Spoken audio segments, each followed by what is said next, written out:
নমস্কার, study of হিস্ট্রিতে সবাইকে স্বাগত।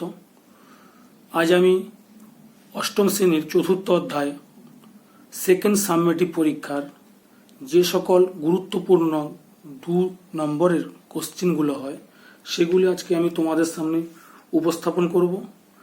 তোমাদের 2 নম্বর কোশ্চেনের আলোচনার আগে একটু বলে নেব যে এই অধ্যায়ে প্রধান যে কোশ্চেনগুলো রয়েছে, অর্থাৎ চিরস্থায়ী বন্দোবস্ত, মহালয় বন্দোবস্ত, রায়তোয়ারি বন্দোবস্ত, তাছাড়া রেলপথের বিস্তার, অবশিল্পায়ন, সম্পদের বহির্গমন, এই সমস্ত কোশ্চেনগুলি এর পরের ভিডিওতে আমি লং কোশ্চেন আকারে তোমাদের কাছে উপস্থাপন করব।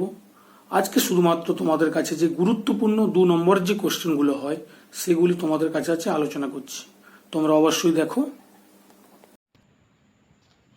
4 নম্বর অধ্যায় ঔপনিবেশিক অর্থনীতির চরিত্র। এই অধ্যায় থেকে সমস্ত 2 নম্বরের গুরুত্বপূর্ণ নোটগুলো আলোচনা করব। পারলে তোমরা অবশ্যই খাতায় নোট করে নিতে পারো। 1 নম্বর, চিরস্থায়ী বন্দোবস্ত বলতে কী বোঝায়? লর্ড কর্নওয়ালিস প্রথমে নির্দিষ্ট পরিমাণ রাজস্ব প্রদানের বিনিময়ে জমিদারদের সঙ্গে 10 বছর মেয়াদি জমি বন্দোবস্ত করেন। পরে কোম্পানির পরিচালক মণ্ডলীর অনুমোদন নিয়ে 1793 খ্রিস্টাব্দে 10 সালা বন্দোবস্তকে চিরস্থায়ী বন্দোবস্তে পরিণত করেন। এই ব্যবস্থায় জমিদারদের প্রদেয় রাজস্বের পরিমাণ চিরকালের জন্য নির্দিষ্ট হয়ে যাওয়ায় এটি চিরস্থায়ী বন্দোবস্ত নামে পরিচিত। 2 দাগের কোশ্চেন, চিরস্থায়ী বন্দোবস্ত কে কবে প্রবর্তন করেন? কোন কোন অঞ্চলে এই ব্যবস্থা প্রবর্তিত হয়? 2 পার্টের কোশ্চেন আছে। প্রথম পার্ট, লর্ড কর্নওয়ালিস 1793 খ্রিস্টাব্দে চিরস্থায়ী বন্দোবস্ত প্রবর্তন করেন। দ্বিতীয় পার্ট, এই ব্যবস্থা প্রথমে বাংলা, বিহার, উড়িষ্যায় প্রবর্তিত হয়। পরবর্তীকালে এই ভূমি রাজস্ব ব্যবস্থা বারাণসী, উত্তর পশ্চিম প্রদেশ ও মাদ্রাজ প্রেসিডেন্সির কোনো স্থানে প্রবর্তন করা হয়। 3 দাগের কোশ্চেন, চিরস্থায়ী বন্দোবস্তের প্রধান বৈশিষ্ট্যগুলি কী ছিল? 1793 খ্রিস্টাব্দে 22 মার্চ চিরস্থায়ী বন্দোবস্ত প্রবর্তিত হয়। এই ব্যবস্থার বৈশিষ্ট্যগুলি হল: 1 দাগ, জমির উপর জমিদারদের বংশানুক্রমিক অধিকার স্বীকৃত হবে। 2, 1789 থেকে 90 খ্রিস্টাব্দে আদায়কৃত রাজস্বকে ভিত্তি করে প্রায় 10 ভাগের 9 ভাগ রাজস্ব হিসাবে কোম্পানিকে প্রদান করতে হবে। 3, প্রতি বাংলা বছরের শেষ দিনে সূর্যাস্তের আগে রাজস্ব পরিশোধ করতে হবে, অন্যথায় জমিদারির অংশ অথবা সমগ্র জমিদারি বাজেয়াপ্ত করা হবে। 4, জমিদারের ওপর ধার্য রাজস্ব চিরদিনের মতো অপরিবর্তিত থাকবে। এবারে চলে আসি আমরা 4 দাগে, চিরস্থায়ী বন্দোবস্ত প্রবর্তনের পশ্চাতে কর্নওয়ালিসের উদ্দেশ্য কী ছিল? 1793 খ্রিস্টাব্দে 22 মার্চ চিরস্থায়ী বন্দোবস্ত প্রবর্তিত হয়। চিরস্থায়ী বন্দোবস্ত প্রবর্তনের উদ্দেশ্য হল: 1, চিরকালের জন্য নির্দিষ্ট সময় নির্দিষ্ট পরিমাণ রাজস্ব লাভ। 2, কোম্পানির অনুগ্রহপুষ্ট একটি অভিজাত শ্রেণী গড়ে তোলা যারা সরকারের সমর্থক হিসাবে কাজ করবে। 3, জমিদারদের বংশানুক্রমিক মালিকানা সত্ত্ব প্রদানের মাধ্যমে কৃষি ও কৃষকের উন্নতি সাধন। 5 নম্বর কোশ্চিন, খুব ইম্পর্টেন্ট কোশ্চিন, পরীক্ষায় আসে তোমাদের। সূর্যাস্ত আইন কি? 1793 খ্রিস্টাব্দে কর্নওয়ালিস প্রবর্তিত চিরস্থায়ী বন্দোবস্তের একটি শর্ত হলো সূর্যাস্ত আইন। তারপরে কি আছে পাঠ দেখো। চিরস্থায়ী বন্দোবস্তে বলা হয় যে প্রতি বাংলা বছরের শেষ দিনে সূর্য অস্ত যাবার আগে জমিদার বা তালুকদারকে তার দেয় রাজস্ব পরিশোধ করতে হবে, অন্যথায় তার সমগ্র জমিদারি তার অংশবিশেষ সরকার বাজেয়াপ্ত করে নেবে। এই বিধি সূর্যাস্ত আইন নামে পরিচিত। পরের পাঠের কোশ্চিন, চিরস্থায়ী বন্দোবস্তে জমির অধিকার জমিদারের দখলে থাকলেও বাস্তবে সমস্ত জমির মালিকানা ছিল কোম্পানি বা সরকারের হাতে। কোম্পানি জমির মালিকানা নিজ হাতে রাখার জন্যই সূর্যাস্ত আইন চালু করেন। 6 দাগের কোশ্চিন, কৃষক শ্রেণীর উপর চিরস্থায়ী বন্দোবস্তের কী প্রভাব পড়েছিল? বা অথবা দিয়ে আসতে পারে কোশ্চিন, এভাবে এটা না আসে এটাও আসতে পারে যে চিরস্থায়ী বন্দোবস্তের ফলে বাংলায় কৃষকদের কী দুরবস্থা হয়েছিল। চিরস্থায়ী বন্দোবস্ত বাংলার কৃষকদের চরম দুরবস্থা বৃদ্ধি পেয়েছিল। 1, কৃষক শ্রেণী জমির মালিকানা থেকে বঞ্চিত হয়। 2, অতিরিক্ত রাজস্ব আদায়ের জন্য জমিদার প্রজাদের উপর অত্যাচার চালায়। 3, জমিদার তার খেয়াল খুশি মতো কৃষককে জমি থেকে উচ্ছেদ করতে পারত। 4, বেশিরভাগ জমিদার কৃষি ও কৃষকের উন্নতির দিকে নজর না দেওয়ায় কৃষকদের দুর্দশা ঘটেছিল। এবারে চলে আসি আমরা 7 দাগের কোশ্চিন, চিরস্থায়ী বন্দোবস্তের সুফলগুলি কী কী? 1793 খ্রিস্টাব্দে লর্ড কর্নওয়ালিস চিরস্থায়ী বন্দোবস্ত প্রবর্তন করেছিল। এর সুফলগুলি হলো: 1. এই বন্দোবস্ত প্রবর্তনের ফলে সরকারের প্রাপ্য রাজস্বের পরিমাণ নির্দিষ্ট হয়েছিল। 2. জমিতে জমিদারের স্বত্ব সুনিশ্চিত হওয়ার জন্য জমির উন্নতির দিকে জমিদারগণ নজর দিয়েছিলেন। 3. কৃষকদের কিছুটা অবস্থার উন্নতি হয়েছিল। 8 দাগের কোশ্চিন দেখো, চিরস্থায়ী বন্দোবস্তের কুফলগুলি কী কী? 1793 খ্রিস্টাব্দে লর্ড কর্নওয়ালিস চিরস্থায়ী বন্দোবস্ত প্রবর্তন করেছিল। এই আইনের কুফলগুলি হল: সূর্যাস্ত আইন অনুসারে জমিদারগণ নির্দিষ্ট সময়ের মধ্যে খাজনা দিতে না পারলে জমিদারি হাতছাড়া হতো।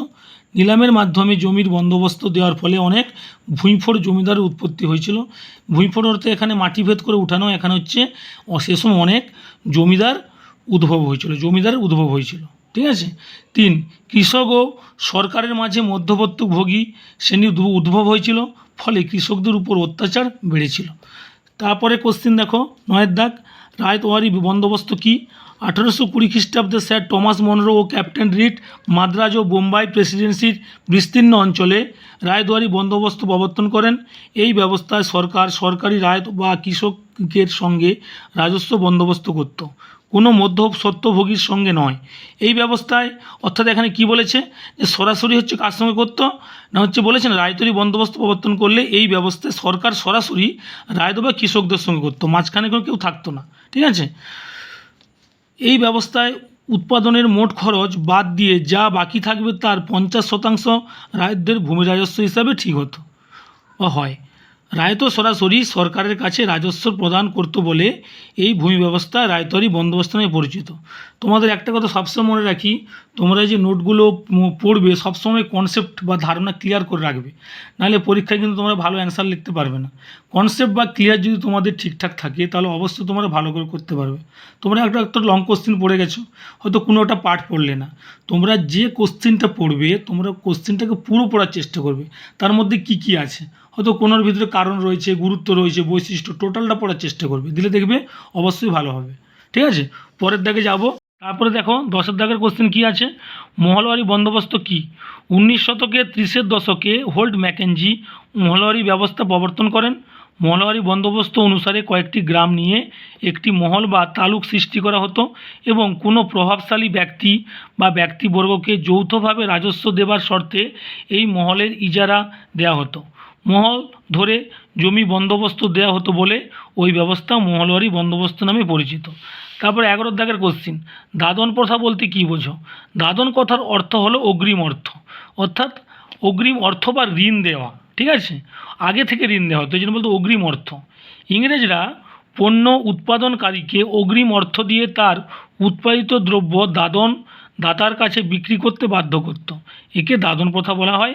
এতে দাদন গ্রহীতা দাদন দাতাকে কম দামে পণ্য বিক্রি করতে বাধ্য করত। তারপর পরের কোশ্চিন 12 দাগ, সম্পদের বহির্গমন কি? খুব ইম্পর্টেন্ট কোশ্চিন। পলাশির যুদ্ধের পর থেকে, বিশেষ করে কোম্পানির দেওয়ানি লাভের পর থেকে ইংরেজ কোম্পানির কর্মচারীরা এবং বেসরকারি ইংরেজ বণিকরা বৈধ অবৈধ নানা উপায়ে অর্থ উপার্জন করে স্বদেশে পাঠাতো। এইভাবে ভারত থেকে ব্যাপক হারে সম্পদ ইংল্যান্ডে চলে যাওয়াকে অর্থনীতিবিদরা সম্পদের বহির্গমন বা আর্থিক নিষ্ক্রমণ বলে বর্ণনা করেছেন। পরের 13 দাগের কোশ্চিন, অবশিল্পন বলতে কী বোঝো? পলাশির যুদ্ধের পরবর্তী 100 বছর কোম্পানির শোষণ ও নিপীড়ন, ব্রিটিশ পণ্যের অবাধ আমদানি, বৈষম্যমূলক শুল্ক নীতি প্রভৃতির ফলে চিরাচরিত ভারতীয় কুটির শিল্প ধ্বংস হয়ে যায়। এর ফলে ভারতীয় অর্থনীতিতে শিল্প নির্ভরতা হ্রাস পায় ও কৃষি নির্ভরতা বৃদ্ধি পায়। ঐতিহাসিকরা এই অবস্থাকে অবশিল্পন বলেছেন। কিন্তু তোমাদের এখানে একটা শর্ট কোশ্চেন আসতে পারে যে কোন ঐতিহাসিক অবশিল্পনকে অলিক কল্পনা করেছেন? ঠিক আছে, মরিস ডেভিস। ঠিক আছে, মরিস ডেভিস। পরের কোশ্চিন 14 দাগ, কৃষির বাণিজ্যিকরণ বলতে কী বোঝো? কৃষির বাণিজ্যিকরণ বলতে বোঝায় বাণিজ্যের জন্য প্রয়োজনে এমন কৃষিজ ফসলের চাষ করা। ব্রিটিশ শাসনাধীন ভারতীয় অর্থনীতির একটি অন্যতম বৈশিষ্ট্য ছিল কৃষির বাণিজ্যিকীকরণ। ব্রিটিশ আমলে বাণিজ্যের জন্য যে ফসলের চাষ করা হতো সেগুলি হলো চা, নীল, পাট, তুলা প্রভৃতি। শর্ট কোশ্চিন আসতে পারে। প্রস্তুত কৃষির বাণিজ্যকরণ ছিল ব্রিটিশ আমলের অর্থনীতির আধুনিকরণ অঙ্গ। 15 দাগের কোশ্চিন, দাক্ষিণাত্য হাঙ্গামা কেন হয়েছিল বা দাক্ষিণাত্য হাঙ্গামার কারণ কি? 1875 খ্রিস্টাব্দে দাক্ষিণাত্য হাঙ্গামা হয়েছিল মে থেকে শুরু করে সেপ্টেম্বর মাস পর্যন্ত। দাক্ষিণাত্যে মহারাষ্ট্রের পুনা, আহমেদনগর যে কৃষক বিদ্রোহ হয়েছিল তা দাক্ষিণাত্য হাঙ্গামা নামে পরিচিত। অর্থাৎ দাক্ষিণাত্য হাঙ্গামা কোথায় কোথায় ছড়িয়ে পড়েছিল, কোথাতে না হচ্ছে মহারাষ্ট্রের পুনা, আহমদনগর। এবার আসবো দাক্ষিণাত্য হাঙ্গামার কারণ কী বা কেন হয়েছিল। একের দাগ, দাক্ষিণাত্য হাঙ্গামার অন্যতম কারণ ছিল রায়দোয়ারি ব্যবস্থার কৃষকদের উপর অত্যাধিক করের বোঝা। এখানে তুমি পয়েন্ট করতে পারো যে হচ্ছে ভূমি রাজস্ব ব্যবস্থা।